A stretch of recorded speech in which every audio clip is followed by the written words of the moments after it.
Hello, എല്ലാവർക്കും ഞാൻ സ്വാഗതം ചെയ്യുന്നു. ഞാനിപ്പോൾ വീഡിയോ എടുത്തുകൊണ്ടിരിക്കുന്നത് ടിപ്പു സുൽത്താൻ കോട്ടയിലാണ്. നമ്മുടെ ടിപ്പു സുൽത്താൻ കോട്ട സ്ഥിതി ചെയ്യുന്നത് പാലക്കാട്. അവിടെ മണപ്പുള്ളിക്കാവിൽ നിന്നും 2-3 കിലോമീറ്റർ അടുത്താണ് സ്ഥിതി ചെയ്യുന്നത് ഈ ടിപ്പു സുൽത്താൻ കോട്ട. അവിടുത്തെ പ്രതിഷ്ഠയാണ് ഹനുമാനെ നമ്മുടെ കോട്ടയിൽ നടുവിൽ പ്രതിഷ്ഠിച്ച് അതിൻ്റെ ചുറ്റുപാടും ദ്വീപ് പോലെ വെള്ളം കെട്ടി നിർത്തിയിട്ടുണ്ട്. അതിനുള്ളിൽ മീനും മാമകളും ഒക്കെയുണ്ട്. ഉള്ളിൽ വന്നു കഴിഞ്ഞാൽ അവിടെ ഒരു കുളമുണ്ട്. ആ കുളത്തിൽ ആഴം വളരെയധികമാണ്.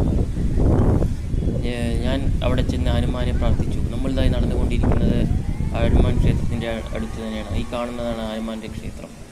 ഇത് കുറച്ച് മുന്നിലേക്ക് പോയി കഴിഞ്ഞാൽ നമുക്ക് ഹനുമാൻ്റെ പ്രതിഷ്ഠ കാണാം. അവിടെ നിന്ന് ഞാൻ ഇടതുഭാഗത്തേക്ക് തിരിഞ്ഞു. അപ്പോൾ ഞാനൊരു മന്ത്രം ചൊല്ലി. മനോജവം മാരുതി തുല്യവേദം ജിതേന്ദ്രിയം ബുദ്ധിമതാം വരിഷ്ഠം വാദാത്മജം വാനരയൂതമുഖ്യം ശ്രീരാമദൂതം ശിരസാ നമാമി. ഇതെല്ലാം ചൊല്ലി വളരെ കഷ്ടപ്പെട്ടാണ് ഞാൻ നടന്നത്. കാലിൽ ചെരുപ്പുണിയിടാതെയാണ് നടന്നത്. പാദരക്ഷയില്ലാതെയാണ് നടന്നു പോയത്. നോക്കൂ, ഇവിടെയെല്ലാം കോട്ടയിലെങ്ങനെയാണ് സ്ഥിതി ചെയ്യുന്നത് നോക്കൂ. വളരെ പച്ചപ്പ് നിറഞ്ഞു നിൽക്കുന്ന ഒരു പ്രദേശമാണ്. ഇതാണ് വെള്ളം ചുറ്റിക്കിടക്കുന്നത്. ഇത് നടുവിൽ ഹനുമാൻ്റെ പ്രതിഷ്ഠയും 4 വട്ടത്തിൽ നിറയെ വെള്ളവും കെട്ടിക്കിടക്കുന്ന ദ്വീപ് പോലെയാണ്. ഇത് കാണാൻ വളരെ മനോഹരമാണ്. നമ്മുടെ പാലക്കാട് ഇങ്ങനൊരു കോട്ടയുള്ളത് നമുക്ക് അഭിമാനമാണ്. ഇവിടുത്തെ ഒരാൾക്കുള്ള ടിക്കറ്റാണ് 25 രൂപ. 25 രൂപ ഞാൻ അന്ന് 200 രൂപ എൻ്റെ കയ്യിൽ വെച്ച് അതിൽ 100 രൂപ കൊടുത്ത് 25 രൂപ മേടിച്ചു. ഒരു 5 രൂപ ചേഞ്ച് ഉണ്ടാവുമെന്ന് ചോദിച്ചു.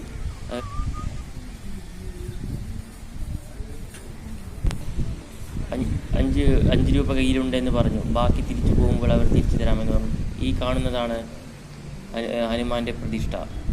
ഇവിടെ ചുറ്റുപാടും വെയിൽ നല്ലവണ്ണം ഉണ്ടായിരുന്നതിനാൽ വളരെ ക്ഷീണിതനായിരുന്നു ഞാൻ. കുറച്ച് കഴിഞ്ഞ് അവിടെ എവിടെയെങ്കിലും ഇരിക്കാമെന്ന് വിചാരിച്ചു.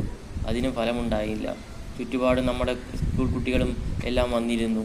ചെറിയ LKG UKG പഠിക്കുന്ന കുട്ടികളാണ് അവിടെ അധികം വന്നത്. ബസ്സിൽ നിന്നാണ് അവർ വന്നിറങ്ങി ചുറ്റുപാടും കണ്ടുപോയത്. അവർ പല ഇംഗ്ലീഷും മലയാളവും ഇടകലർന്ന് സംസാരിച്ചായിരുന്നു അവർ പോയത്. ഇതായി കാണുന്നതാണ് ടിപ്പു സുൽത്താൻ കോട്ട. ഇവിടെ പൈപ്പ് കൊണ്ട് നമ്മൾ കണക്ഷനെല്ലാം കൊടുത്തിട്ടുണ്ട്. ഇതിൻ്റെ മുകളിൽ സ്റ്റെപ്പ് കയറി മേലേക്ക് പോയി കഴിഞ്ഞാൽ കോട്ടയുടെ വേറൊരു ഭാഗം കാണാം. ഇവിടെ നിന്ന് കാണുമ്പോൾ വളരെ മനോഹരമായി നമുക്ക് കോട്ടയിലെ ചുറ്റുപാടും കാണാൻ കഴിയും. ഇത് വളരെ മനോഹരമാണ്. ഈ പടിക്കെട്ടിൻ്റെ മുകളിൽ കയറി ഞാൻ വീഡിയോ എടുത്തു. അപ്പോൾ നോക്കൂ, ഇവിടെ കാണുന്നതാണ് ഹനുമാൻ്റെ ക്ഷേത്രം. അത് കഴിഞ്ഞ് കുറച്ച് മുന്നോട്ട് പോയി കഴിഞ്ഞ് താങ്ക് യു.